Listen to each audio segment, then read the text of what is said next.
Welcome. Good morning, good evening, good afternoon. Ni hao ma, howdy.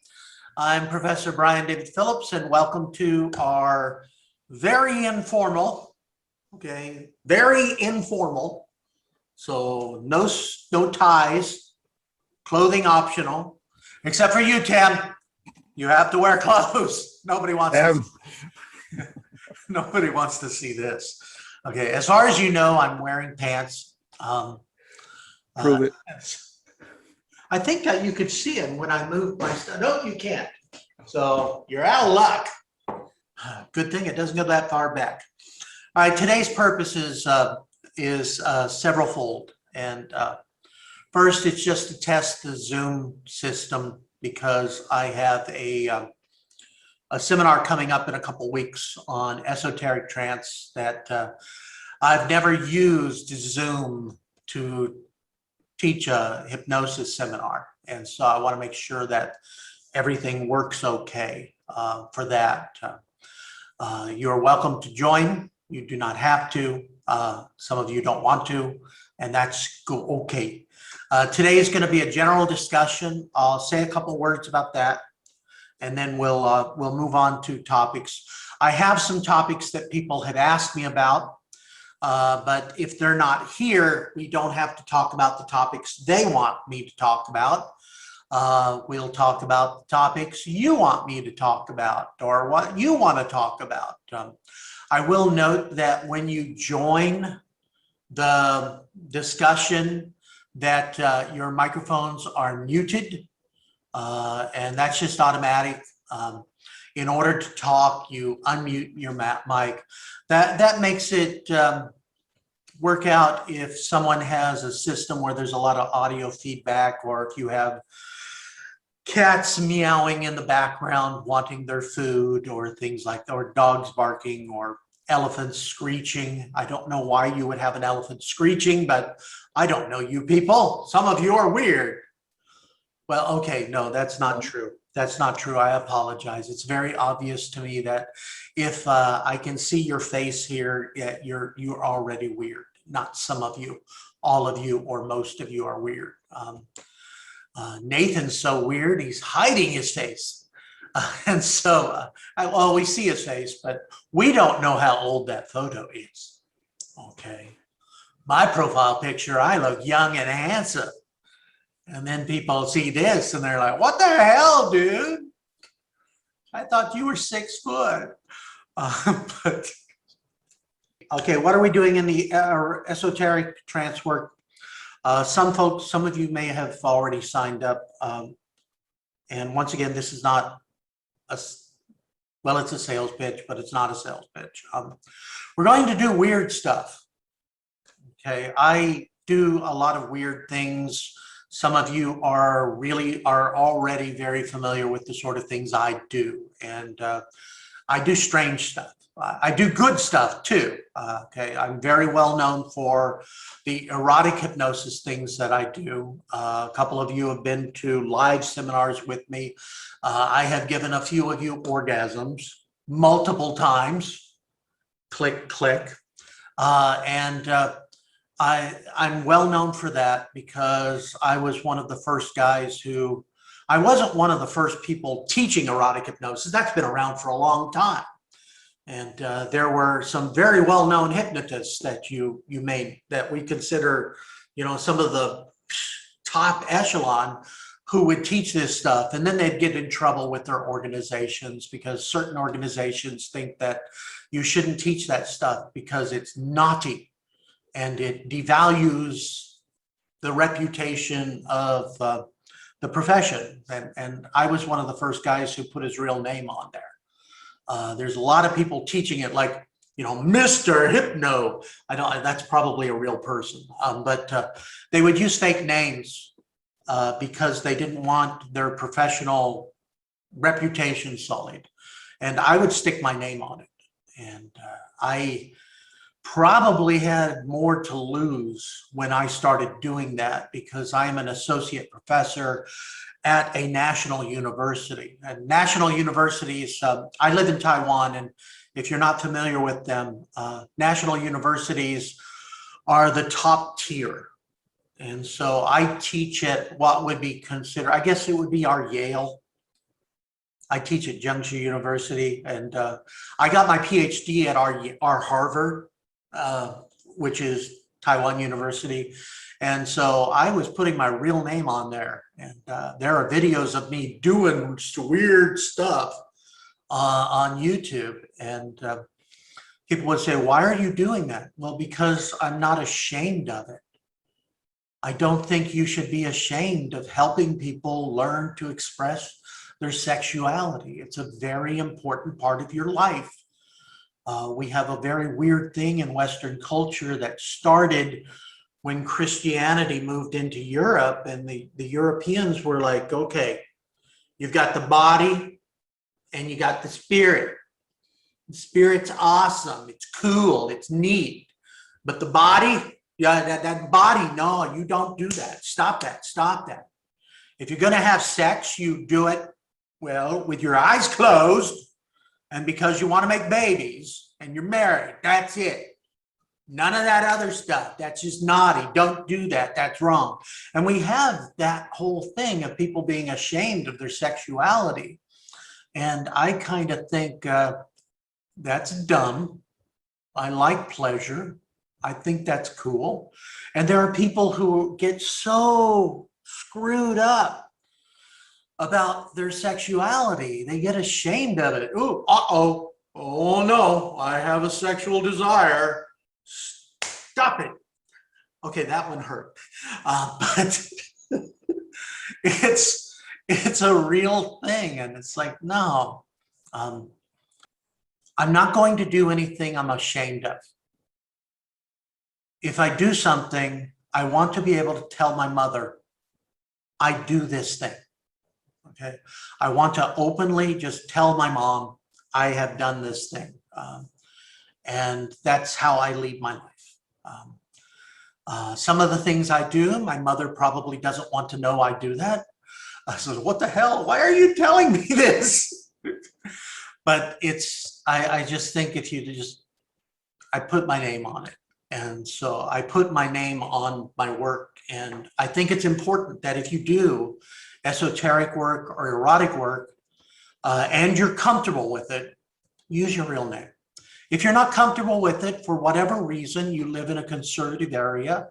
I know that Tim is aware of where I live and the environment. And so, and there are folks who are uncomfortable with the kind of things I do, but I do them anyway.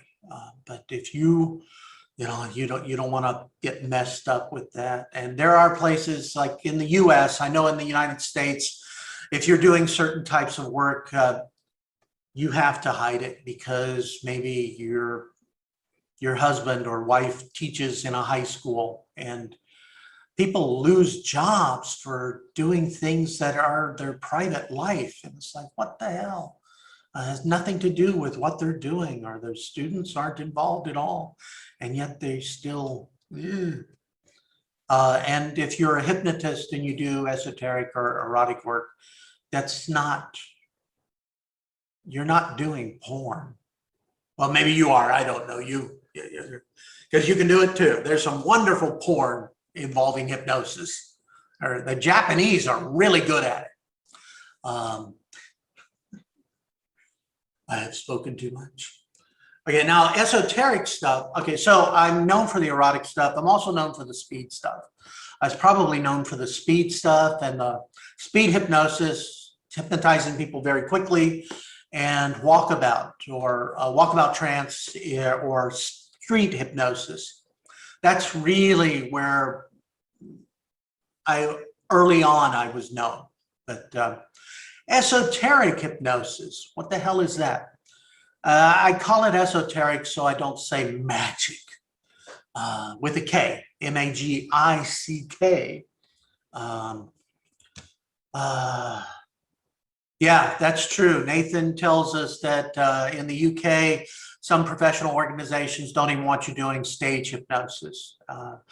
I know the NGH in America, well, it's an international organization, but They have stage hypnosis, but they don't want any erotic stuff. Some more stuffy organizations will say no stage, no performance stuff, and no erotic stuff. I founded the Society of Experiential Trance because I felt it was important to have certification for erotic hypnotists. And most organizations, all of the other organizations, don't allow certification in that field. I think it's important that if people are doing esoteric or erotic stuff, that they get trained by people who know what they're doing, and that they somehow go through a series of exams or at least something, so that there's a way of saying, yes, this person knows what they're doing. Otherwise, it all goes underground, and you have the FetLife boards, which are fine. Okay. If you do erotic stuff, I absolutely encourage you to join FetLife. You don't have to use your real name or your real photo or anything, but they have some excellent discussion forums for that kind of material, and people guide others. And there are some of those boards, though, you need to be careful of. There's dark hypnosis. Dark hypnosis folks trade techniques to abuse others. Now, the esoteric stuff is simply, I have an interest in esoterica. I have an interest in the occult, in shamanism. I use some of those ancient techniques in my personal spiritual practice. And when I look at writers like Aleister Crowley, I ask myself, how can I adapt this to hypnosis? Magic, folks who say they are interested in magic, they'll I mean, what the cliche is, people taking a wand, and this is not a good wand. This is a sucky wand. And Wingardium Leviosa, and you have to be sa. It's not Wingardium Leviosa, it's Wingardium Leviosa, and then things float, okay? Magic doesn't actually work that way. We do not abuse the laws of gravity or things like that. But it's very, if you read some of these old guys who talked about magic, and Crowley's books are like that. Crowley, if you read Aleister Crowley, and if you drink, I would encourage you to drink before you read him. Otherwise, it will be offensive and horrible and awful an experience, because he says things that are just scary and the opposite of not stupid. But when you read him, you've got to be open to it, but you also have to realize he's speaking in code. All right. And so he gives you rituals and things that if you do them, fine.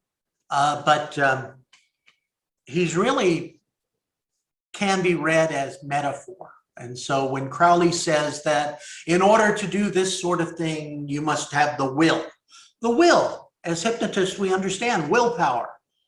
Okay, the best hypnotists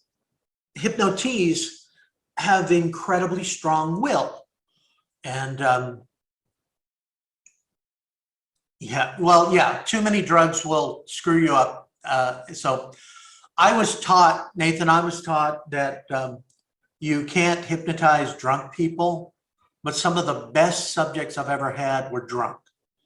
It's just they can't be too drunk, they can't concentrate.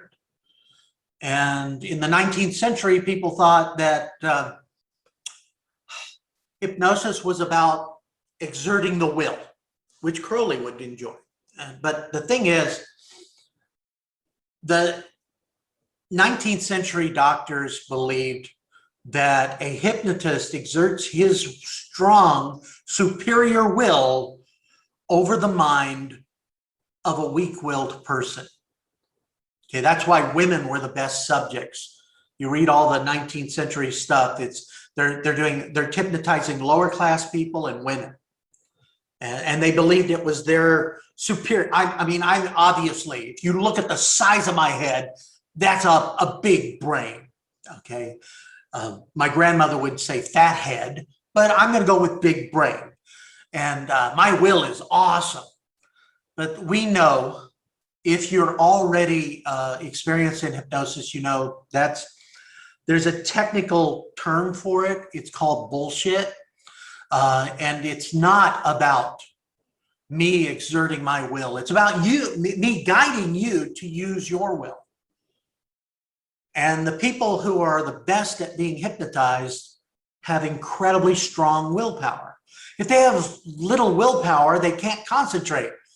They're too stupid to follow your directions. Okay, now feel this. They have high imaginations plus willpower. Now, why did the 19th century hypnotists think this stuff? Well, they knew in their hearts that strong-willed people, which would be doctors, male doctors, that's who was doing the experiments. Okay, so you've got your Esdales and your Elliotsons, and they didn't even bother to try. And they never bothered to ask the people they were hypnotizing, what were you experiencing? Because if I've got some young woman here, young women are, as Nathan typed to the group, young women are easily hypnotized. Okay, I've got some young woman here and I hypnotize her and she goes cataleptic and we do all sorts of things to her for scientific reasons. I don't need to ask her what happened. Obviously, it was me. It was not her. It was me putting my animal magnetism in her. I'm shooting my animal magnetism on her. And that only sounded dirty because it was dirty. We don't ask her. It's not till really late that a doctor volunteered and they were shocked that he was hypnotized. And he described what happened. And suddenly the entire science is turned on its head because, oh, okay, well, he's my colleague. He's a doctor. He's a pretty bright guy. So I can't really say he's got weak will. So I guess something else might be happening. Okay. They also assume that the hypnotist could get people to do anything. Okay. And one of my favorite stories about how they discovered that you can't hypnotize people to do anything is a group of med students had learned mesmerism and they were experimenting with a young nurse, okay, because they're college boys. They're college boys practicing hypnosis, and they think that if they hypnotize someone, they will obey them completely. All right. Now today, okay, Tim, I know that you had a long, wonderful career as a university professor. And if you think about your college boys, and they believe that what they do, that if they practice on a young, attractive, beautiful young woman, that she will not remember what they ask her to do, and she will do anything they ask her to do.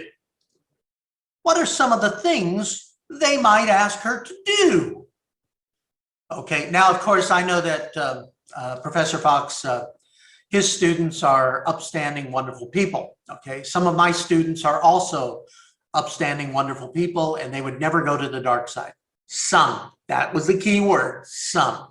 So if you think about it, what kind of things would these boys ask this girl to do? Yes, that's what they asked her to do. And something wonderful happened, something they had never imagined would happen because their professors had told them very clearly, they will remember nothing if you tell them that, and they'll do anything and everything. They have no ability to resist. take off your clothes. Boom, her eyes opened and bah, right in the face. And she stormed out. And these guys are confused because they knew she was hypnotized. She did the catalepsy. She did all the other things until they started doing the, it's hot in here. Perhaps you would like to remove your top. And they didn't understand. And this is a beautiful moment. This is actual hypnosis history. They told their professor. Okay. And that just blows my mind. These guys were being creepy McCreepysters, and they told their professor. And it wasn't shame, you know, oh my God, I guess I got caught out. They're like, Professor, why didn't it work? And the really creepy part is the professor didn't say, well, you guys are jerks. What the hell, guys? No, the professor, why didn't that work? And that opened lines. One of the questions I was asked to talk about today was non-consensual trance. And fun fact, trance can be non-consensual if you're a tricky guy. But for the most part, we all have that hidden observer back there. And so if I'm doing a stage show, I'll do stuff that's weird, okay, that I wouldn't do normally. But that's in the context of a show, but I still have this hidden observer. And so if you give someone a suggestion that goes against their deepest moral values, it likely won't work. Now, it may appear to work, and that's either because their moral values are not what they thought they were, because the hidden observer works on what are actual deeply held beliefs, or you've used something to get around that. Now, there are some people, you know, the Manchurian candidate doesn't work on most people. I have absolute faith, bless you, Fran. I have absolute faith that if someone were to try to hypnotize Tim here, that to murder, okay, so to murder Bernie Sanders.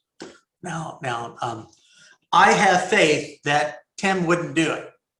I know him personally, and I know that there are just some things he can't wrap his head around. He's a very gentle spirit.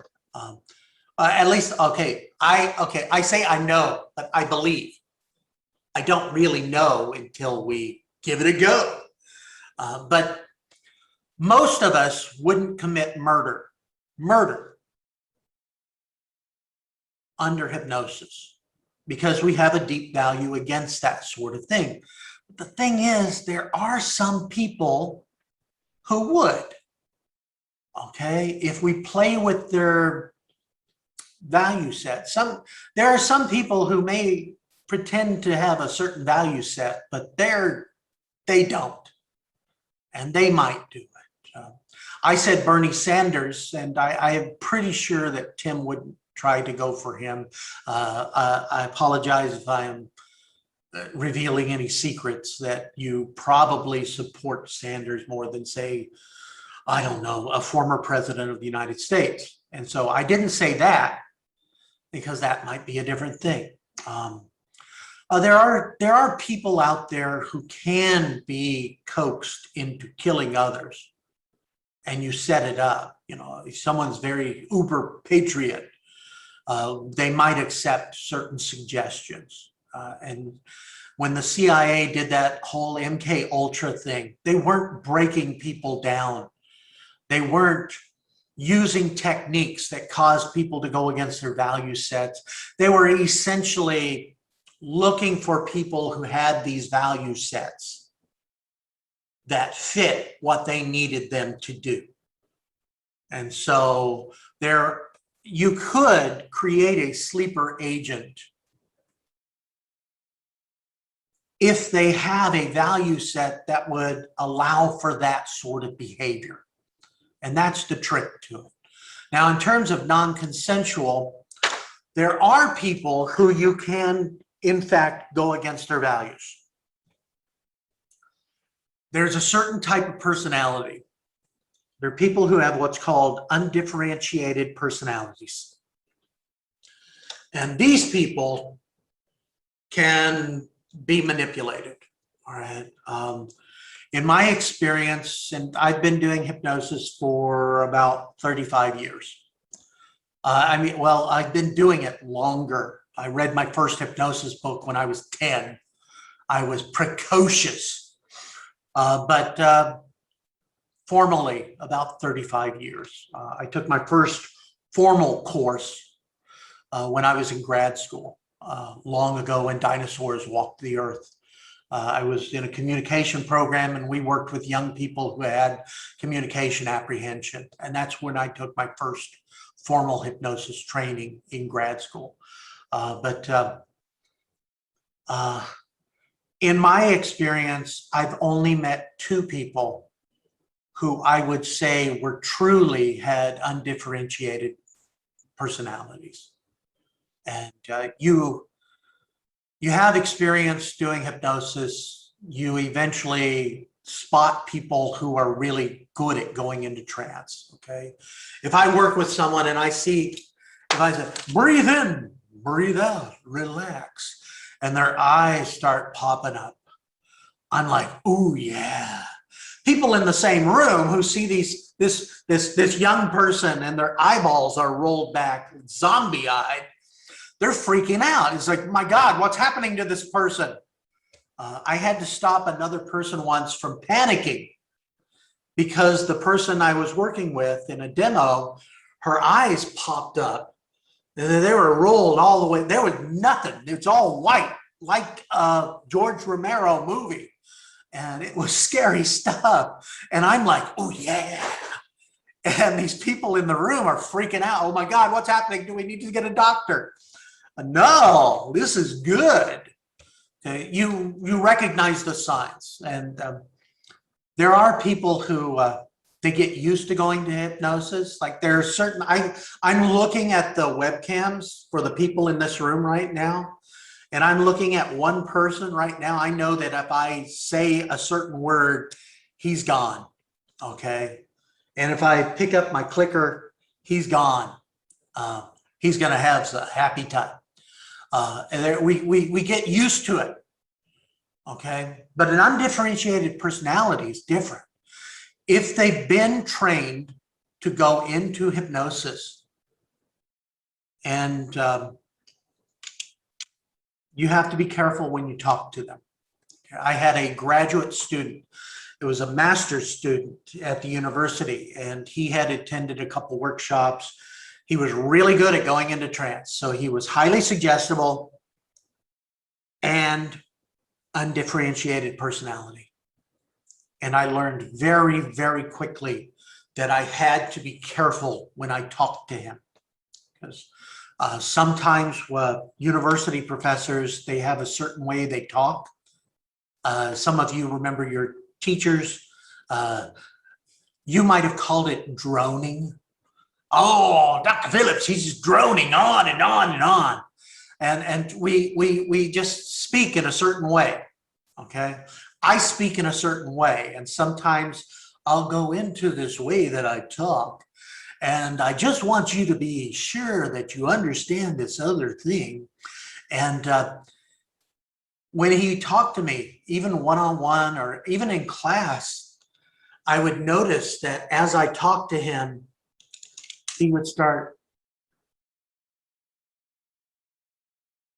and I had to shut up immediately and change how I was talking.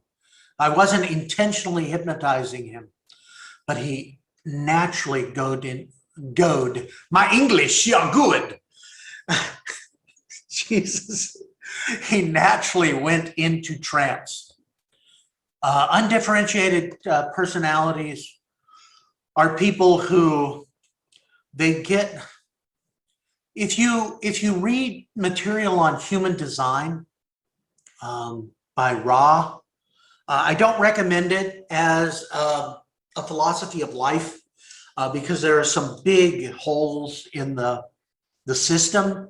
Human design is a system that combines, it's very esoteric. It combines the I Ching, astrology, and psychology.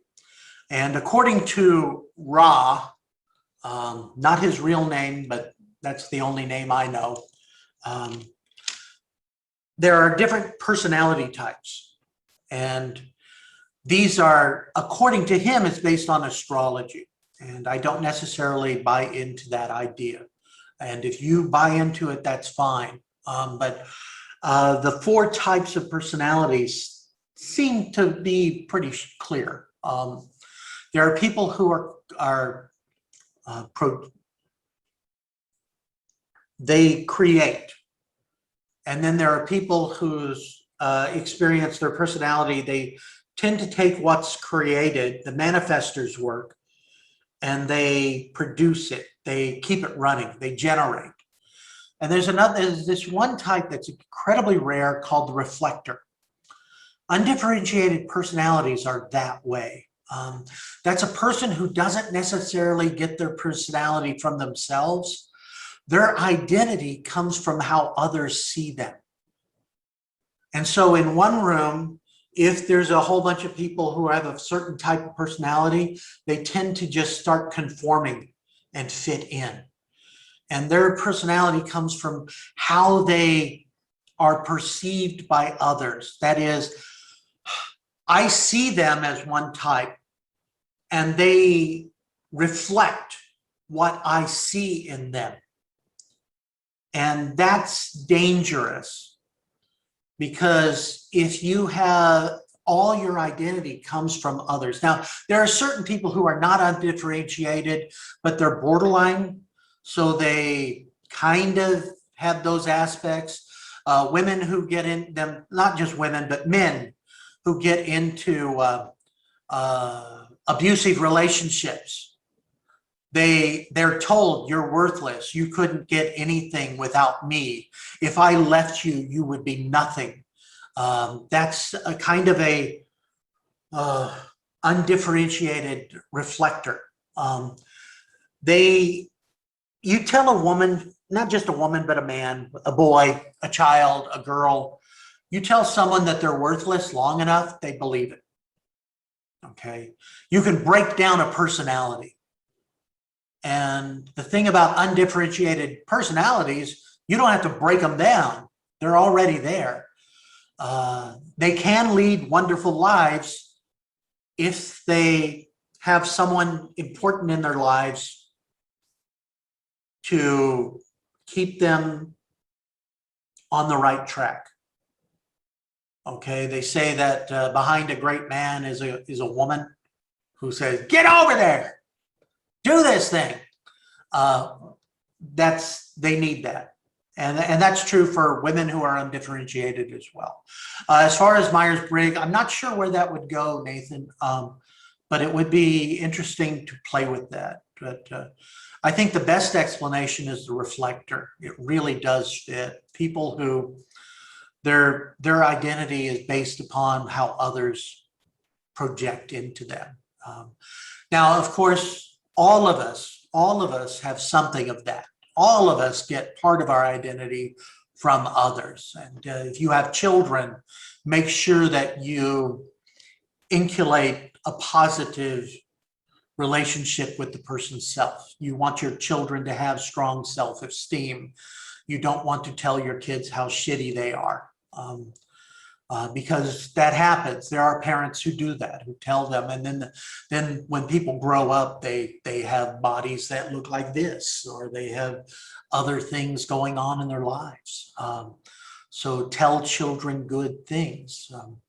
Teachers need to be careful how they react around the children or students. If you tell a kid they're stupid, they will believe it, because they don't have a lot. We all know that the critical factor of the conscious mind is something that we grow over time. Children are not completely tabula rasa. They're not just empty slates to be filled. They have personalities of their own, but we can erase things and write our own scripts upon them. And it's important that we be careful about how we handle them.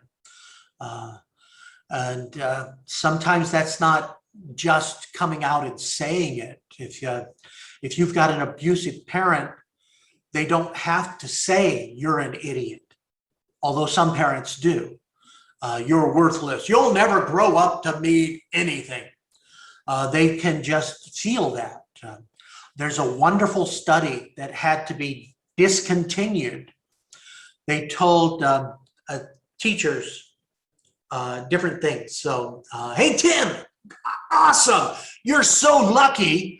Your class tested the best on aptitude. You're going to have no trouble with these kids. They're brilliant. Okay. Hey, Nathan, I'm really sorry, but somebody has to suck it up. Your students suck. They tested the lowest we've ever seen. But really, the two classes, they're the same. They have the same aptitudes.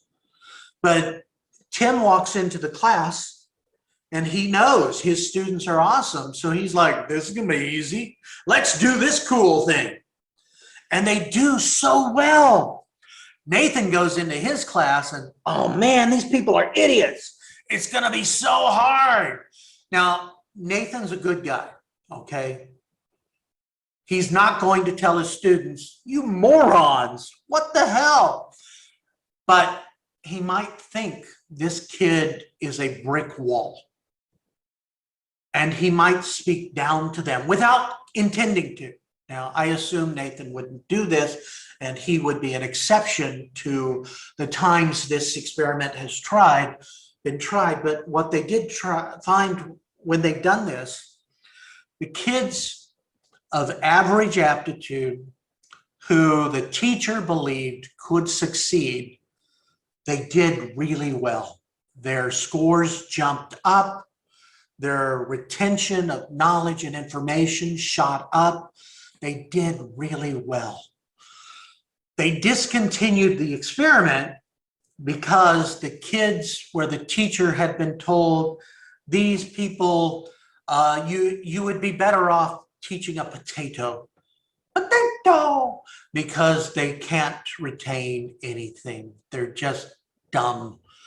Those teachers, they recorded the sessions, and those teachers never said you're stupid, but how they interacted with the kids, just in their mind, this kid is really slow. The teachers actually tried to teach. They actually did their best, and the kids' grades plummeted. Attendance went down, scores went way down. They had to discontinue the class, and they moved these kids to new rooms.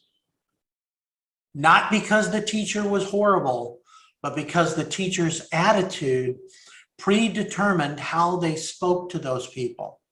Okay. And I know for me, if I think someone's dumb, if I truly think it in my heart and soul, I may speak to them differently than if I think they're really bright. And I don't do it intentionally. I do not intentionally try to be prejudicial, okay? But we all do that. And if you have now, if I think someone's dumb today, I've got really good students. Some of them don't know they're really good. They don't think that. I have a lot of students, not a lot, but I have some students who have imposter syndrome. They're at a really good school. Okay, Tim, go like this because my school is really good, right? Tim? No, I do. My school is really good. They have to be bright at something to get into my classroom, because it's like it's really the system really here really is horrible. Everything's ability grouped, and to get to my school, you have to at least be able to pass tests really well. And I still have students who can't believe they made it into this school. Okay, then why am I here? I should be over there where the dumb kids are. And they feel that, you know, they're imposter. Imposter syndrome is when you think you don't deserve what you have. Okay, and there are people who they absolutely are bright enough to be in the room, but they think they're not. Okay, about 20 years ago, there was a case in Taiwan of a little boy, 10 years old, who committed suicide. He had gone to a school where everyone who made it into that classroom had tested really high. So this kid was very, very bright. He got into this class and suddenly he wasn't the top kid anymore. He was somewhere in the middle, and somehow he thought he had failed.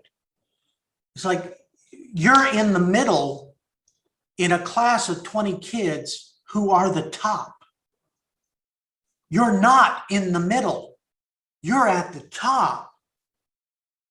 But his pressures, this poor boy had gone under because of parental stress, kids, parents here, I don't know where you guys are, you're in different countries, but parents here often pressure their kids to do well in school, and they have to get very high scores, because to get into university, you have to get into a good high school, you have to have high scores.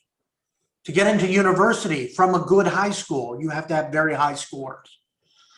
And so this kid was in this track, and he was getting okay schools. And he was failing. He wasn't failing. He was doing okay, but he thought he was failing, so he killed himself. A 10-year-old child should never have these thoughts. But our world is such that sometimes, and yeah, this applies to many places in Asia.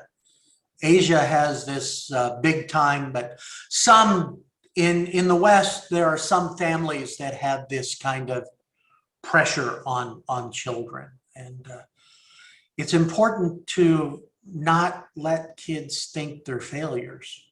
I mean, don't lie to your kid, okay? Don't lie and say,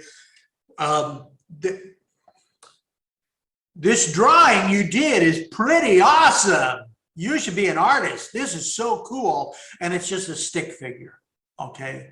Don't tell your kid they're the world's greatest artist if they suck. But also don't say, my God, you think this is art? What the hell? This is horrible, okay? I have a beautiful daughter, okay? In my mind, she's a beautiful daughter, and she is. She's extremely talented in music and art. But I just tell her I don't like this piece. Too many notes.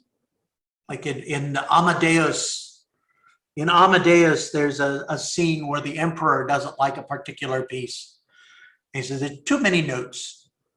And Mozart says, well, which notes should I take out? I don't know, there's just too many. And some of my daughter's music has too many notes for me, but she has some beautiful pieces. She's so talented, and her art has improved so wonderfully. We tell her she's talented, but we don't tell her she's the world's best. But you don't tell your kid, if there's no justifiable, don't tell them that. Yeah, that's, Chris, I think you're right. It is part of the colonial legacy of you have to be good, but it's not just that though. I mean, I live in Taiwan, and Taiwanese often connect their history to China, and that whole examination culture, that's very long. That's not because of colonialism. That's because the culture changed, and do well on the exam or you'll be a failure for life. And that's a whole thing. And we know that the Chinese culture and even the Chinese physique changed after they implemented the imperial exam structure. So at least the Taiwanese are not screwed up just because of Western imperialism or colonialism. They're screwed up because they did it to themselves. Okay, yeah, and Confucianism and those sort of things. So it's not just imperialism there, but there's a factor of that in some particular parts. Not so much here. Taiwan was under Japanese colonialism only for 50 years. And then Chinese colonialism before that, okay? Yeah, you do have to be prepared for the very bad. And you also have to teach them how to handle it.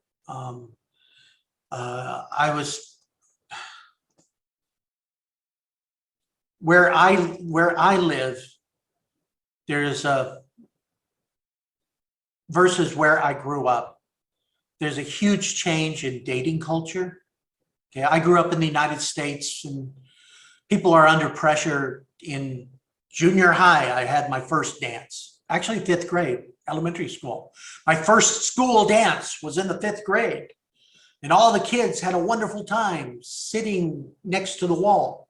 But there were like three couples, people who actually had dates. And everyone's like, what the hell? Am I so horrible that I can't get a date?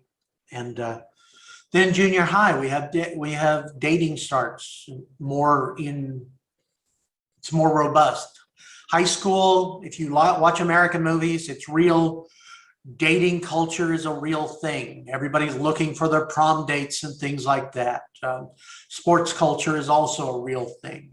Study culture, not so real in where I grew up in America. It's the people who studied were just nerds, which my daughter never understands. We watch a film about American high school kids, where the football stars, the athletes are beating up on the nerd, on the smart kid. My daughter once, she was in junior high and she turned to me and said, why? I don't understand. He's smart.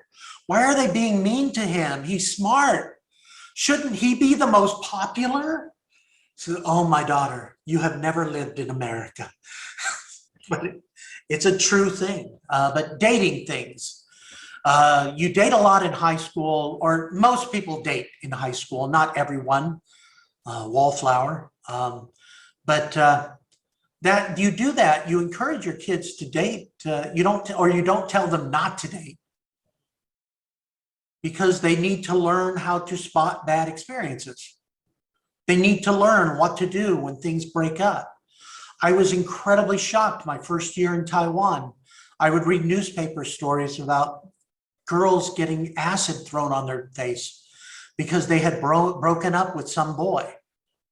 And the boy would get incensed and he would throw acid in her face. And it was that whole, if I can't have you, no one will want you. No. And it's because these people, they didn't date when they were younger. A lot of these folks, and I do know people who married the first person they ever dated. They date this person and they think, this is for my life. It's like, no, please, oh God. My students at the university, just a couple of weeks ago, I said, don't just date one person. I said, do what you want. Do what you want. Date who you want, how often. But, if you're dating one person and you think, break up with them. Learn how to deal with that. And 31 years is awesome. But there's a lot of people who shouldn't marry the first person they date. They need to learn how to spot dicks, jerks, creeps, horrible people. Now, if you date someone and it's a wonderful experience, great. But if it's not a wonderful experience, don't assume you're stuck with it. Yeah, and in Asia, here in Taiwan, typically they don't date. My daughter tells me in her high school, there was one couple that was dating. Everyone else didn't have boyfriends or girlfriends. They just studied. It's like, man. They go to university and they date, but they date one person. And this is it. But if you date the wrong person, and they don't know how to deal with rejection. There are men in this world, there are women in this world who in their current state of personality should not have a partner. Don't be that partner. Get out. When you're married, it can be too late. I believe in marriage wholeheartedly. I believe if there's something wrong with your marriage, you fix it. Okay. I'm not quite at 30 years yet. I've been with my wife for 31 years, but we've only been married for 28. But I believe that if you have trouble in your relationship, you work on it, you fix it. Go to a hypnotist, go to a couples counselor, fix things. But some things can't be fixed. And while I believe strongly in keeping your marriage, I also believe cut your losses, get out. And that's important. And if you're in a relationship and the other person says, I can't be with you, learn how to deal with it. Acid in the face is not a solution. But I really was shocked. There were so many stories back then. 30 some years ago, there were a lot of stories of these guys doing that. In India, this happens. I know that. It's just people who do that are children. Okay. The esoteric trance work, we're going to be doing the readings. Yeah, it still happens, and they still have terrible things that happen. But we're going to do some things. We're going to take some occult or esoteric ideas from occultism or magic practice and shamanism, and we're going to adapt it to trance work. So we're going to play with magic wands, okay? We're not going to do Wingardium Leviosa, but we're going to use something like this. This is an ugly one. I will bring my good one, but or this. Okay. This is my magical staff. That works too, Tim. That's a magic wand, and you have a familiar. Okay. This is actually I use this for a Seiðr. Seiðr is Norse shamanic practice. It's Viking magic, but it's you use the staff or the rod or the wand as a focus. It's a trance foci. I did a webinar on this years ago, where essentially, I mean, obviously, if you know the Harry Potter movies, and if you don't, you should. If you know the Harry Potter, everybody uses wands in Harry Potter. It's like, what the hell? Why do you need a wand all the time? Why can't you just go like that? Sleep. And suddenly, oh. But later in in Rowling's, J.K. Rowling's Potterverse, there are stories of American natives, indigenous peoples. The Amerindians don't use the wand. So when the European settlers went to the Americas, they interacted with these people who didn't use wands or staves or rods. They just used intent. And Aleister Crowley would say it's intent plus will plus imagination is magic. So, but a wand can be a nice way to store your mental energy. And that sounds weird. You store your mental energy into an object. if you practice trance work enough with a particular object, it could be a rod, a staff, a wand, a medallion, whatever, a ring, you can infuse it with your imaginative energy. Now, whether you're actually putting energy into it or not, that's for Marvel movies to determine, okay? Doctor Strange may have these devices, but it's really all about your imagination, okay? There's a very well-known hypnotist, Rob, I think you have worked with him before. When he got married, he talked about how he took his wedding ring and he put imaginative energy into it, okay? It became a talisman. And his ring, when he touched his ring, neuro-linguistic programming, anchoring, when he touched his ring, he was reminded fidelity. That was the word I believe that's the word he used, fidelity, being faithful to your spouse, okay? Now, that works for a lot of people. For a lot of people, that will work, okay? I don't have a ring. I am married, okay? And I've been married for decades. Oh, good, good. Thank you, Chris, okay. I don't have a ring. My wife and I don't wear rings. We got married with rings. We did. I did not give my wife an engagement ring. I'm that kind of person, okay? I'm not going to give De Beers my diamond money. When we got married, my wife and I bought matching rings at a night market in Hong Kong. We paid, I think it was 10 Hong Kong dollars, which was, it's about $5 US for our rings. We both got these matching rings of 10, and I had a matching earring. Ooh, special. And that's what we used for our wedding ceremony, were these cheap throwaway rings, which we lost within a week. Okay, we don't even have them anymore. We lost them. We don't wear rings. And I don't need a ring to remind me that I'm married. All I have to do is just wake up in the morning.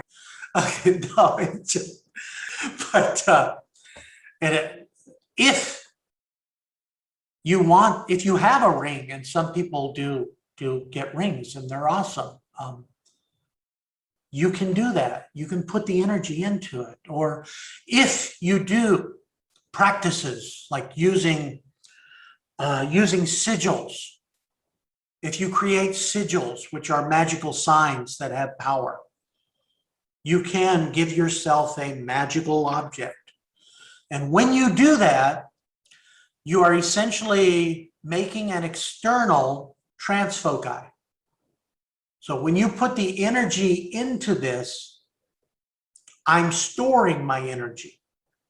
Now, here's the fun thing. Magical or esoteric trance energy is not like gasoline or juice in a battery. So this is not like this. This runs out of power. You store the energy in this. I can recharge it, but eventually it'll deplete. This never runs out of power. You put your trance energy into it. It's like emotional energy. It is. It's focused, imaginative, emotional energy. You never run out of love. Love is the wonderful thing that the more you use your love muscles, the better you get at it, in more ways than one. The more you hate, the more hate you have. It is an infinite currency. If I use love, I build more love. If I use hate, I build more hate. My capacity for love is increased by using love. My capacity for hate increases by experiencing hate. Okay. Now, if I want a love wand, I have a love wand. Ooh, yes, I do. If I want a love wand, a wand capable of experiencing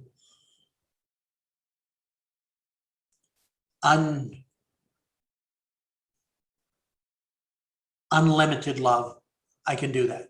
Okay, your magical or esoteric trance work, you can create talismans. We're going to play with wands and rods and staves. I use this as a Seiðr rod. The vulva, you would use a staff, but my staff is actually I'm going to grab it real quick. Let me slip off screen and grab my staff real quick. And it is back. Okay. I have a really nice ornate cane. It's a dragon cane, but I use this for vulva practice. And it's really nicely, it's a beautiful piece. It is sectional, so it will come apart if I want to, as is my rod. Some of you may recognize this. I don't know if you've ever been to India, but you can buy these in the night markets, no problem, but it's so pretty. It's not intended for magical practice. This is a cudgel. A cudgel to boom. Some people carry these for if you walk in a neighborhood with aggressive dogs, they carry these cudgels for self-defense. Yeah. Well, we'll pretend, Chris. Self-defense. Okay, I would never use this as an offensive weapon, but it's so beautiful and it has a really nice weight to it. I would never use this on an animal, or a human. I mean, that's not what it's for. That's not what I use it for. That is literally what it's for. It is, yes, it's multifunctional. So I will use my magical step. So we're going to play with that. We're going to play with the scrying. So you don't have to have a wand or a staff. You can just use a pencil, or Tim has a, well, that'll work. Okay. The paintbrush works fine as a wand. But we're going to play with creating our own imagined things. That works even better. He has a wand, okay? And that's a traditional wand, okay? That's a traditional style wand. It's just go find a stick. I used to have one like that was from a tree that had been hit by lightning. It was absolutely wonderful. I was so fortunate to find it and then lost it, because that's me, my life. We'll play with crystals. We'll play with gemstones, talismans. We will play with ritual making. Yeah, I mentioned sigils. So we'll play with sigils, which is imaginative signs or symbols. When you watch movies where they make the signs in the air and there's a glowing thing, well, we will play with those kind of things. We will play with Tulpa. Tulpa is a magical construct. Chaos magicians use them all a lot. The word Tulpa claims to come from Tibetan shamanism, but it's been perverted so much in Western ideals that if you look up TULPA, you'll find a horror movie. But yeah, pendulums. But not just pendulums. I do pendulums in a lot of things. Just take a look at some of the things I mentioned in the description on the course. What else? I really want to do a lot with ritual making, where you create your own trance ideals. But if you have experience with magical thought, we're going to just play with these ideas, and we're going to play around with those. Okay, let's move on to some of the other topics. Do you have any specific questions or things you would like to open up to discussion? And you can unmute yourselves and we can have open discussion about some things. The consent thing, I said that it's undifferentiated personalities. You can manipulate them. You can also you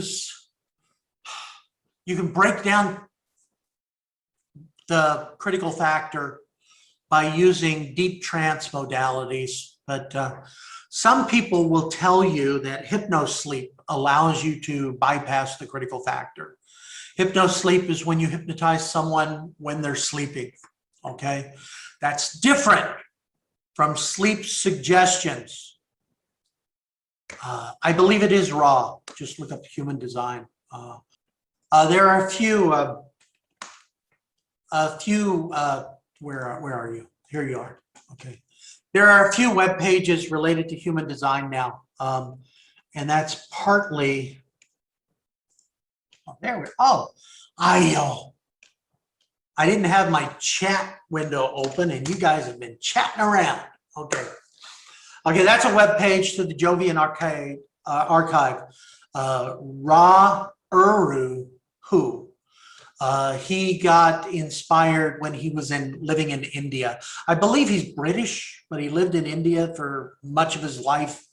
And he had a transcendent experience, similar to, well, just about any religious leader who says they had enlightenment experiences. But that's that. I do not endorse it. The system. I just think that how they talk about personality types is worthwhile. It's worth knowing. I don't endorse most systems, esoteric or otherwise. I mean, I mentioned Aleister Crowley. I don't endorse Aleister Crowley's approach, but I think he's awesome to borrow from. Definitely do not. I do not encourage you to do the semen tasting ritual. In one of his books, he's talking about transformational alchemy, and he outlines this beautiful ritual, and it involves masturbating into your hand and eating your semen at the right moment. You can do that. Well, okay, Fran, you can't. You'll have to get a friend, but I don't think you can do the other self-ingesting. You gotta twist yourself. But I don't know. I saw that movie. But when you read a lot of his stuff, he talks about ingesting semen and bathing in the blood. And the thing is, when you read Crowley, I prefer for obvious reasons now from what I said, I prefer to read him as a metaphor rather than as literal. Okay, and Carl Jung, when Jung looks at alchemical texts from the 16th century, he's reading them as metaphor. He's not reading the alchemist's journey to create gold from lead. He's not reading that as a literal thing. He's reading it as a psychological metaphor about the taking the prima materia and Conunctionis and all that stuff. He's reading that as psychological terms. It's written in a very obtuse way to hide the truth. The alchemist hid the truth in plain sight by using metaphor. And Jung gets a lot out of it. Of course, there are alchemists today who think the alchemy texts were literal, and they are attempting to create gold from lead. But really, it's about taking the human personality, which is lead, which is common material, and guiding a person through the fire and the transformation into gold through certain processes. We learn from our tragedies. We learn from the awful things that are the human experience. And no matter what your life is like, you will find your own fire. You will find your own negative experiences that you must burn through and transform into something new, into something worthwhile. The other day, my wife was talking, we were chatting about something, and I forget what it was, but she used the expression, that doesn't kill you makes you stronger. And then she asked me, where does that, is that from a song? Where does that come from? No, it's, I believe it's Nietzsche. It's philosophy, but it's used in songs, it's used in movies, it's used by football players, by athletes, of putting yourself through the hard thing, and it's used by people who cop out on lots of things as well. But it's true to a degree. That doesn't kill you makes you stronger, but sometimes that doesn't kill you fucks you up. Sometimes you have traumas that you can't get through on your own, and so you need the mind alchemist, the therapist, the hypnotist, the magician, the trance wizard, which I really like that term, to guide you. You need the shaman to help you, and you learn through certain processes, and we'll go through. So, you know, we all learn processes to do that. Oh, that's nice. Thanks, Tim. Okay. Yeah, Chris. Yeah, Crowley is associated with Satanism as well. Okay, and I know Ozzy Osbourne's song, Mr. Crowley, but I always say Crowley, and it's a habit. I've always called him Crowley, and other people say Crowley, and I think most people say Crowley, but there's a wonderful interview of Aleister Crowley before he died, and he was asked, how do you say your name? And he said, speak me Crowley if you think me foully. Speak me Crowley if you think me holy. And I've always said Crowley. I don't think he's holy. And he probably preferred people to say Crowley because there were a lot of people who associated him with the devil. He was not a Satanist, not the modern term Satanist, which is a religion. There are two Church of Satanisms. He was in the Golden Dawn, and in interviews, he would let people think he was the great beast. Okay, they would call him the beast, and he liked that because it gave him a certain savoir-faire, a certain reputation. I am the great beast.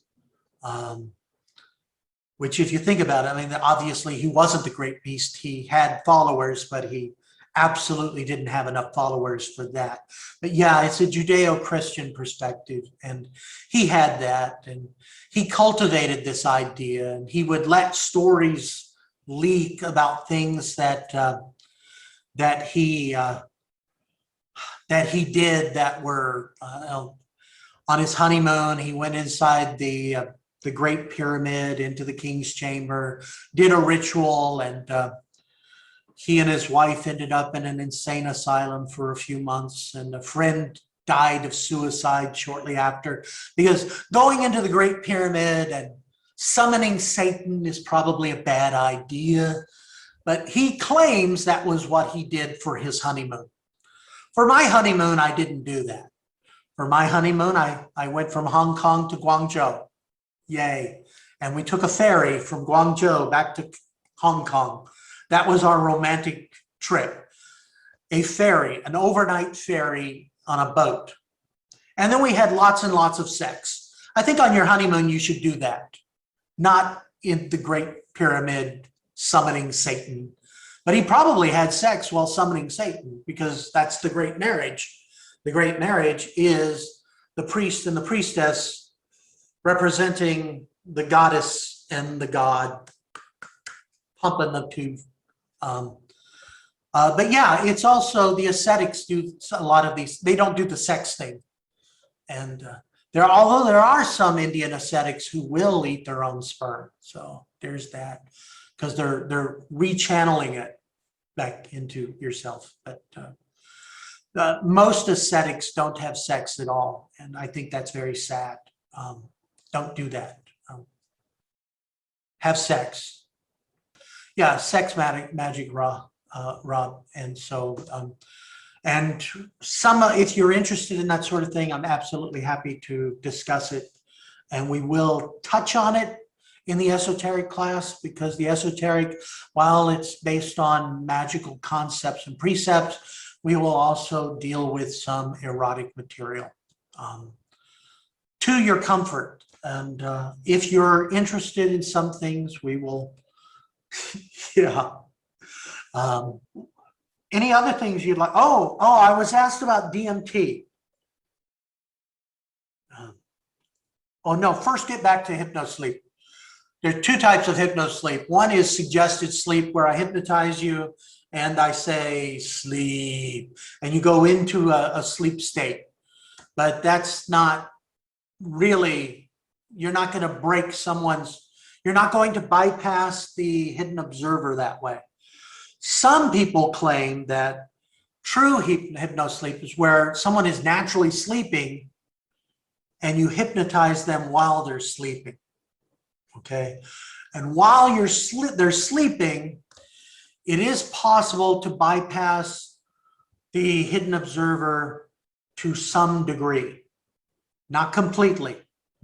But the thing about it is, you have to know how to hypnotize a sleeping person, which I will pretend is incredibly difficult, but it's really easy. They have to trust you. So it needs someone with a trusting relationship. They need to be pre-trained for trance. And so when you come in, while they're in a hypnoidal state, if they're in a deep sleep, no, it's not going to work. They're not paying attention to you. But when you're sleeping, you have a sleep cycle, and you go from light sleep to deep sleep, light sleep. My wife got me a smartwatch because I needed a watch, and she got me a smart one because this way you can track your steps. I don't want to track my steps. That implies I have to walk. I just want a watch. But this sucker does my blood pressure and my pulse, and it also tracks my sleep cycle. So I wear it all the time except when I'm showering. And I can look at the app and it will tell me how I slept. You go through cycles. Okay. When they're in deep sleep, you can fire in suggestions for hypnosis. You don't just start talking them. Okay, sleep learning doesn't work the way a lot of people think it does. But if you fire in suggestions,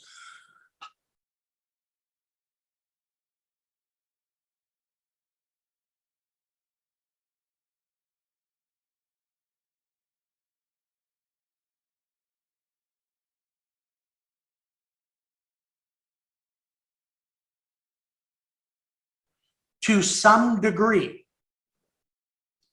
but the hidden observer always comes out eventually. And unfortunately, I've had people come to me who had their hidden observer bypassed by unscrupulous people, usually a husband. And if you're married, If you've been married for 30 years, I assume you know not to do this. Don't be a dick. If you have fantasies that your wife doesn't share, get some fantasies that your wife shares. Don't push them. About a year ago is the last time this happened, but a woman came to me. She said that she believes her husband had used these things, and she had been having sex with multiple men because he had a cuckold fantasy. And she was with him there, having sex with guys, and she didn't understand why she wanted to have the experience, because she was not comfortable. And afterwards, she felt horrible. Okay. And yay, he had learned how to do it, not from me, from someone else who had told him, this is how you do it. If your wife won't do it, you can break her down this way. If you go to a teacher who says things like that, I strongly encourage you, go to a different teacher, because this is someone you don't want to work with. But she was starting to have nightmares. She was starting to have very negative reactions because he had told her to repress these things. She had taken the suggestion, but she also still had something there, and it was causing deep psychological damage. And that not only destroyed their relationship, she could not trust him again. If you try to force a fantasy that's yours on someone who doesn't want that fantasy, you can destroy trust. And it's up to you. It's up to you. But me, I'd rather keep my relationship. Yes, Fran. I'd like you to talk about, if you don't mind, I don't quite have the words to put this into a coherent sentence, but I'll try. When I'm performing hypnosis on somebody, I would like to get to a point where I can put myself in hypnosis and connect to my higher self, and actually bring that sort of level of spirituality into the hypnosis for everybody's benefit. Are you able to talk something about that, please? Okay, sure. I'll get back to the creepy stuff later, or they can come to the esoteric and I'll do creepy. Okay, there are a lot of people, and I've met people who say they can't hypnotize others without hypnotizing themselves at the same time. I disagree with that.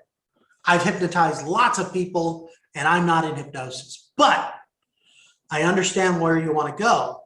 And there's this, you just drop yourself into trance. Okay, it doesn't have to be a deep trance, it could be a light trance. Actually, there are hypnosis inductions I will sometimes use where I do that. And so I'm not touching the person, and I just say, breathe in, breathe out, and relax. And while I'm saying that to them, I'm allowing myself to drop.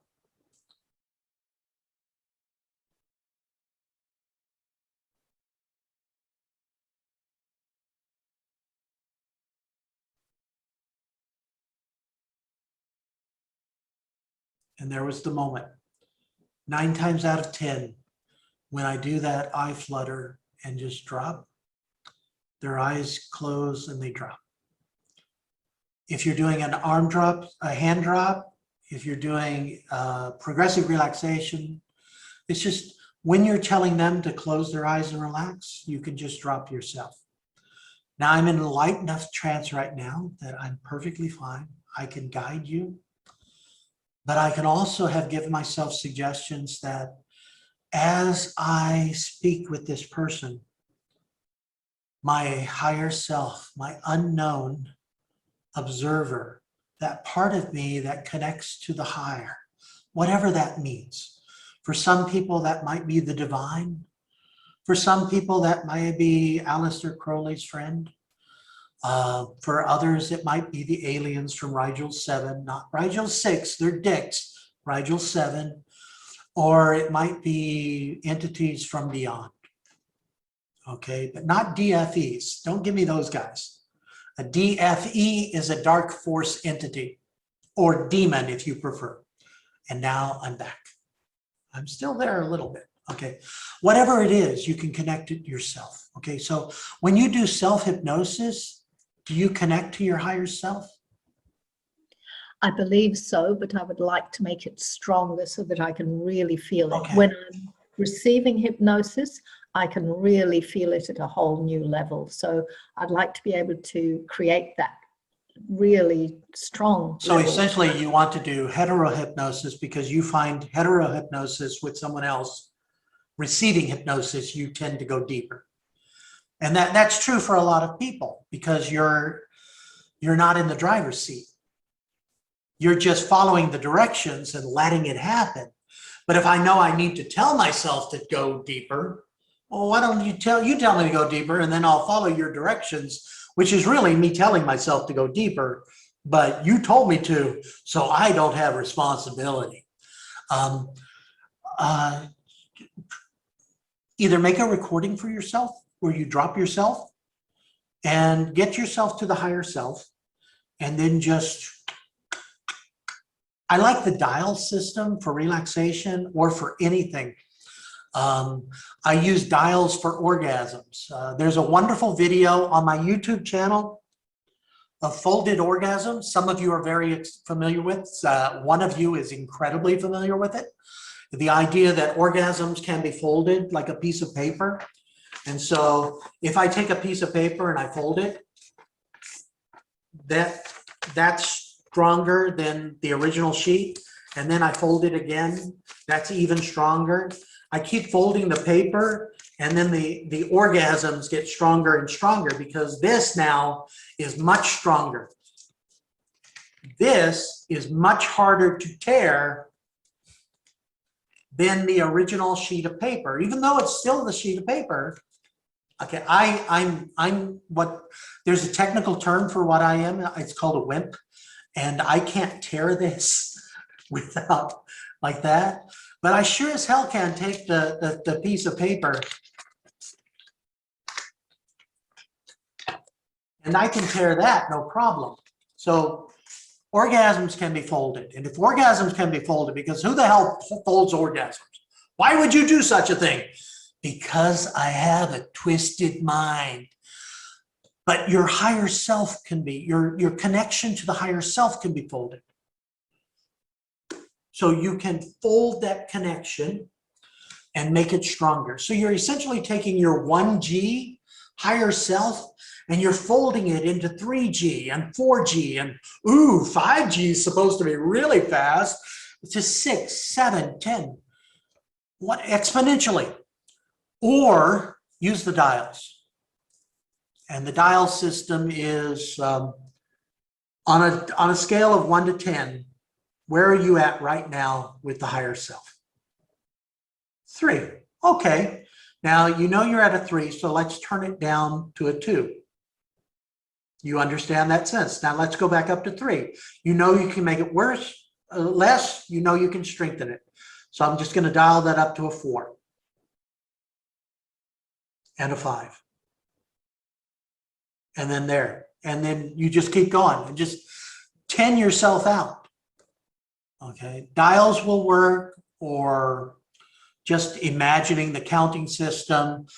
There are some videos on my YouTube channel or on my webpage, www.briandavidphillips.net, the Vicarious Experiential process. And in that, I do counting. Typically, I use this process for people who are doing physical skills, like athletes. What they do is they watch a video of someone doing the skill they want to learn. Someone who's doing it well. Okay, don't show them a video of somebody who sucks. Okay, so you want them to shoot baskets. Don't show them a video of me because it's just going to be missing. But show them Olympic athletes making the. I've worked with a golfer.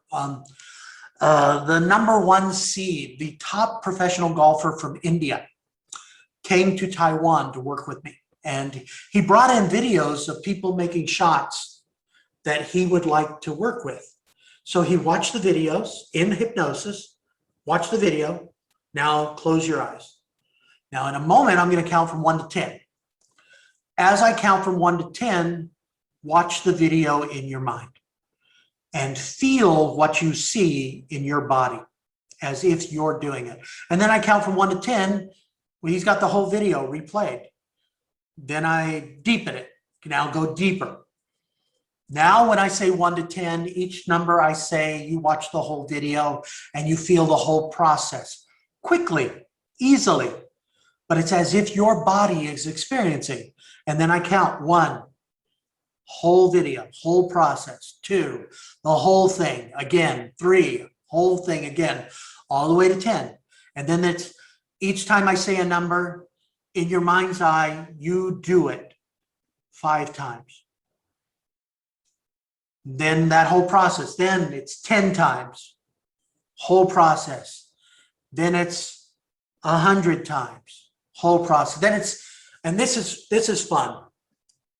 Then it's infinity times. Every number I say, you re-experience that whole process as if your body is experiencing it infinity times, each number I say. And then it's 1, infinity, 2, infinity, 3, infinity, 4, all through 10, infinity times. Open your eyes. How do you feel? And they will, I mean, they're often physically sore because they just worked it out. Now, what you'll find for physical skills, they improve a lot for that. For non-physical skills, okay, if you're familiar with the advanced erotic hypnosis class I did, in the video, we did an erotic skill. The young man imagined, he wasn't young. I say young man because he was in his 30s, but he imagined a physical sexual skill. And then boom, he went through that process infinity times. He was depleted when it was done, okay? But you could use that counting system for yourself for connecting to the higher self, or if you prefer, connecting to the divine, okay? Some of you work with religious people, okay? I have used processes similar to this with a Buddhist monk who wanted to connect to, he brought in, okay, I don't know if you've seen my tarot processes. I use tarot cards and the people step into the tarot cards and interact with the figures in the tarot. It's a, well, I got her attention. Okay, it's a way of learning the cards at a personal level. And he brought in images of bodhisattva, of Buddhist saints. That's, I mean, essentially. And I popped him in. And then he wanted to connect to the one that is everything. You know, in Buddhism, you're not, we're not, okay. We're not, this is all an illusion, okay? We come into this world, it's an illusion. The real world is outside of that. We're actually all one. And so he used this connection, this counting thing as a way of connecting to the one. Okay, I've also worked with Christians who wanted to feel their connection to the Spirit of Christ more strongly. Not in a selfish way, they just wanted somehow that sense that Christ is with me. Because when they were at church, I don't know how many of you have experienced going to a Christian church, but many times when you go to a Christian church, people feel connected to God. Most of the time they don't. Most of the time it's a social thing. You're there and you're listening to the sermon, but you may be reaffirming your religious beliefs, but you're not really connected. I think it's, there are some churches where they do go into divine trance. The ones who do glossolalia and the fire of Jesus touching them, Pentecostals. are a lot of fun to play with. But most Protestant churches and most Catholics, they imagine a connection to God, but they don't feel it. When they pray, they close their eyes and they're essentially talking to themselves. They might be sending something out there, but they don't feel the connection. Okay. And when they're in church, okay, after church, we're going to go see a movie. They're inside themselves. They're not really connected. And there's a technique called active prayer. Active prayer is essentially trance work, where you go into yourself and you connect and you feel that connection. I've worked with Christians who wanted to feel that connection, and I teach them how to do active prayer. Now, I'm non-denominational, I'll work with anybody. So if they want to connect to Christ, I'll connect them to Christ. If they want to connect to Mary, I help them connect to Mary. They want to connect to Freya or Inanna or Ishtar, I'll help them do that. If they want to connect to Satan, I will send them to Doug. Okay, but it depends. I've never had anyone ask me, can you help me connect to Satan? I've not had that request. I've known Satanists. I've known some creepy people who said they were Satanists. I've known some wonderful people who said they were Satanists. Being a Satanist doesn't make you creepy. Being creepy makes you creepy. I've known creepy atheists. I've known wonderful atheists, but there's whatever. But as a trance worker, I look down because I'm looking at Fran. She's the image here. But as a trance worker, I can work with anyone's beliefs. And I kind of like what Robert Anton Wilson said. And Wilson said that try to believe one impossible thing a day. And your connection to the gods, it's an impossible thing. We can't prove there are gods, but we can't prove they're not. So, hey, if you're connected to Yahweh or if you're connected to the great spaghetti monster, the flying spaghetti monster, that's your deal. You do what you do. You do you, and I'll help you do you better. Yes, Fran. Another question. When I actually am channeling or in hypnosis, I can't read an analog clock. I can't tell the time. Is there any way I can actually flip that so I can read an analog clock or have a sense of time, or is it just don't worry about it? Well, one, don't worry about it. Two, give yourself the suggestion. So I suggested either make yourself a recording, and there are a couple ways of doing that. Or you could go to www.briandavidhill.net and in the search, look up higher self. I do have audios for that. They're extremely long. My higher self recordings are like an hour and about 65 to 75 minutes because I'm a sadist. There's a short one too, but if you're experienced, you don't need to buy someone else's recordings. But if you do, buy mine. Or Jerry Kynes. Jerry Kynes' old higher self is a wonderful recording.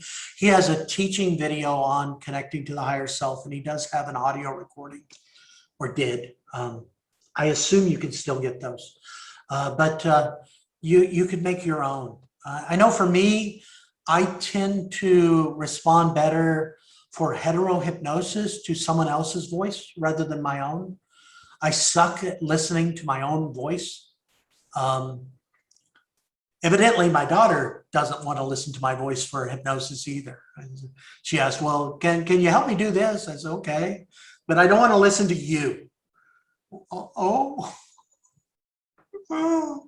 I helped her find other resources. But if you can do it, I mean, obviously, you know, or auto suggestion, right? So you can drop yourself into hypnosis, so you don't need a recording. But if you prefer a recording, you can do that. But you can also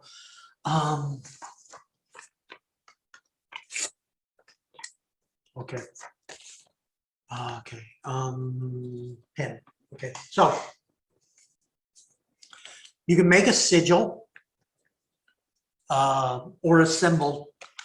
On my website, look up sigil.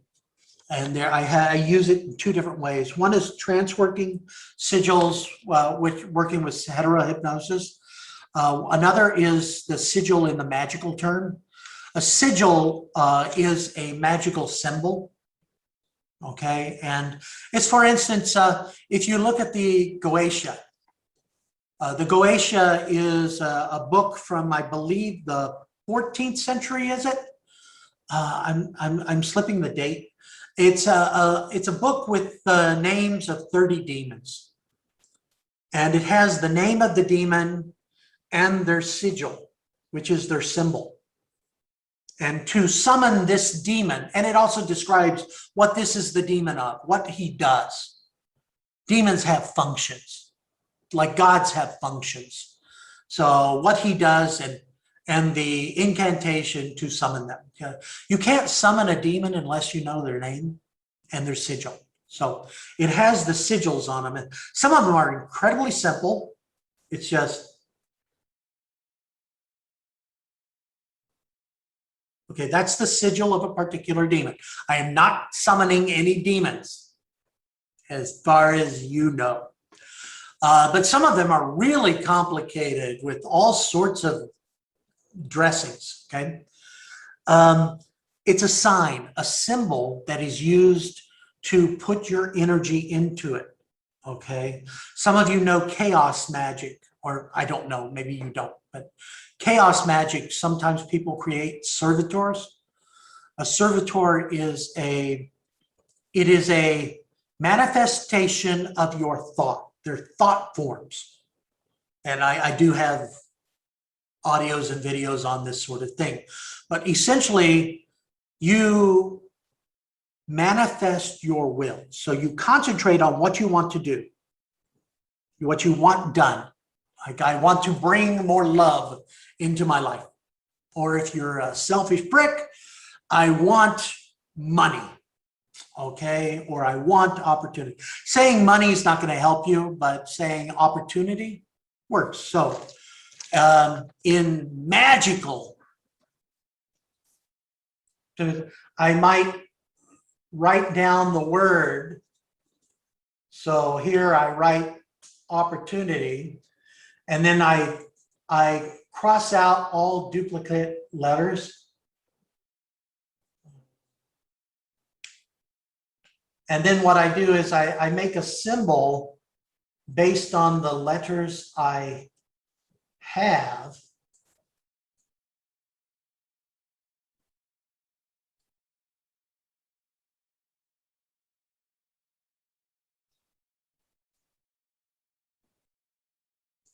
And now I've got you can't see it because it's a pen and the lighting. Okay, so I took the word opportunity and I drew out a very simple symbol. I put that symbol on a piece of paper so I write higher self, higher self. I know that means connect to my higher self more. I make myself a nice sigil. I put it on a paper. I put that paper there. And I drop myself into trance looking at that. Understanding that as you drop into trance, this energy flows through you. So each breath in, this higher self energy flows through me. Each breath out, I go deeper into trance, amplifying that energy so that the next breath in, that's even stronger. Do something like that, okay? I've never done that. I just made that up, but it'll work. Other ways you do it is just make a triangle and say this triangle represents my intended suggestion. And as I hold the triangle in my hand, I hold the paper with the symbol, or I draw it on my hand or whatever. As I hold it in my hand, and I drop into trance, this is the suggestion I am channeling through me. So for auto-suggestion, that can work really well. For heterosuggestion, that can also work really well. It's a fun thing, but I'm going to try this. I do have audio and video on my webpage. I think I did a free webinar. So if you're not familiar with my website, www.briandavidphillips.net, go there. There's a ton of free stuff there. You do not have to be a member of the site. There is stuff for members. There is paid stuff. And if you want to spend your money, that's a wonderful place to go, but you don't have to. There's a lot of free stuff, and you can become a very competent trance worker of esoteric and other means just by going through the free stuff. Or go to my YouTube channel and do stuff. And Fran, I'm sorry, I've got another weird question. oh, by the way, your ring, that's a beautiful ring. You could, hey, higher self right there. Thank you. Good point. I had a really weird experience. I'm sorry, I'm going to have to give you a little story. Your experiences are only weird because you're weird. Okay. Wonderful. I live in Western Australia, and we've just experienced a cyclone event.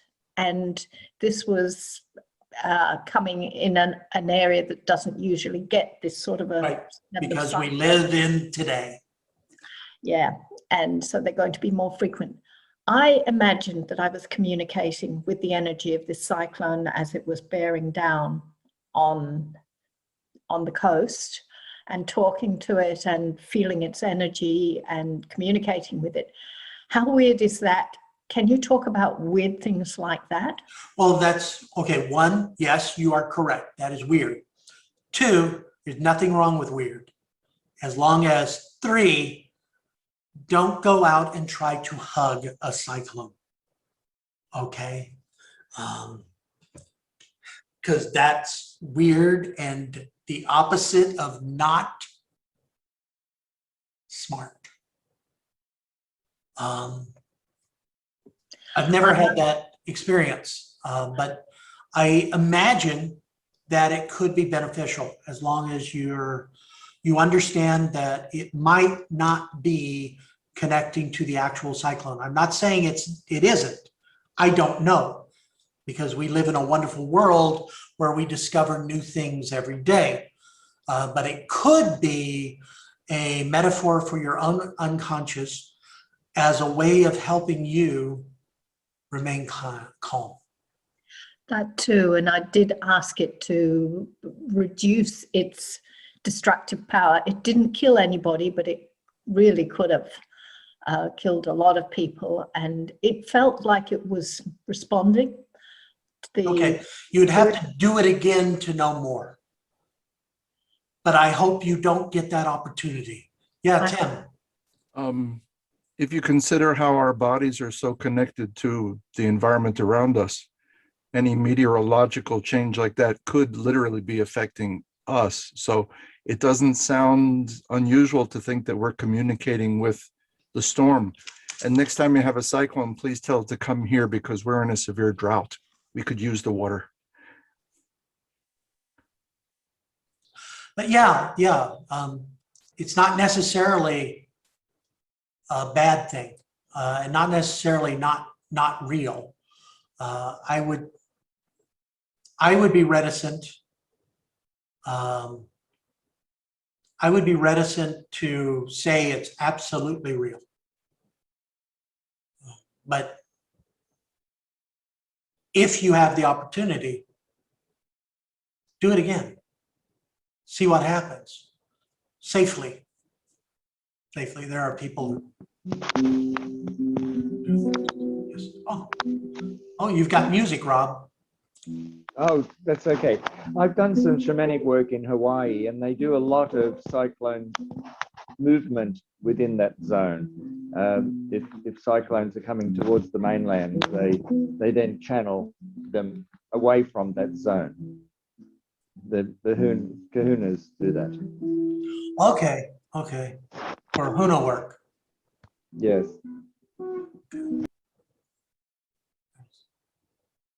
That's another area of esoteric trance work that you can experiment with.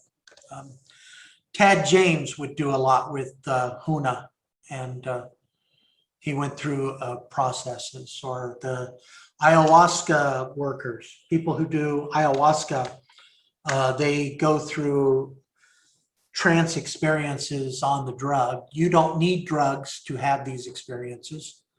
I'm a hypnotist. I don't need to drink. I don't need to take drugs. But if someone has used a certain drug before, like ayahuasca, DMT, marijuana, alcohol, through suggestion, if we drop them into a deep trance experience, they can manifest that experience again. And so they can have those sort of things. And even without, if they haven't had that sort of experience, we can simulate vision quests, which are often based in shamanic practices, are often based on deprivation of some sort, where you go into the woods and don't eat, don't drink, just get in the desert, and not in the woods, the desert, wherever you go, and you put yourself through a physically trying experience. It's always faster and easier if you use drugs, mushrooms or mescaline or things like that. My great-great-grandfather used cactus, and you go through an experience. We can, through trance experiences, do that. Tim, you have a question? No, we're losing Rob. He's lost battery power.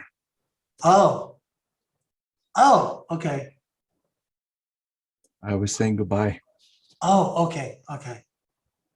Oh, 2%. Bye. I see now. I didn't see that part. But we can simulate all sorts of things.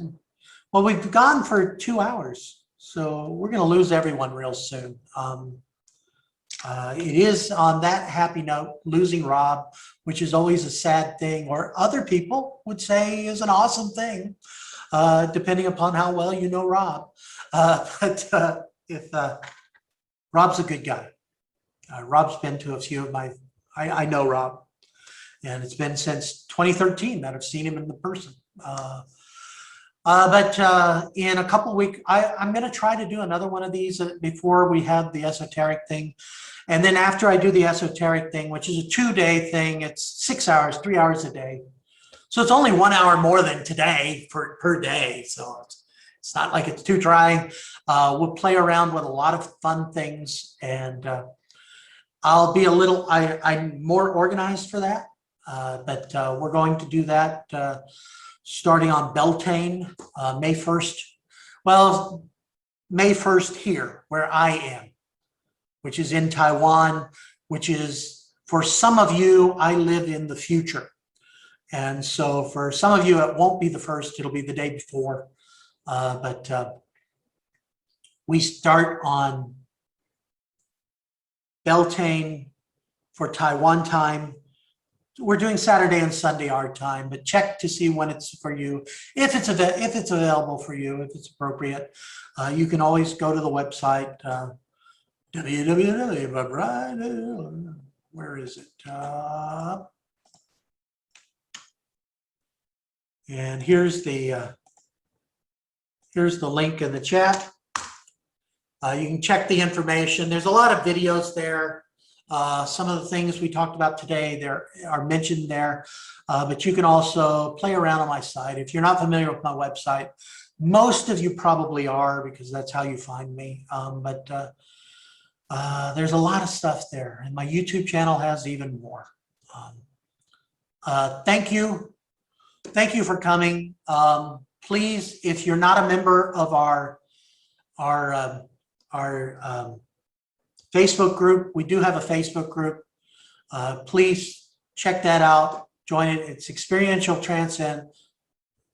Is it Experiential or Ecstatic Trance? I don't even know the name of my own Facebook group.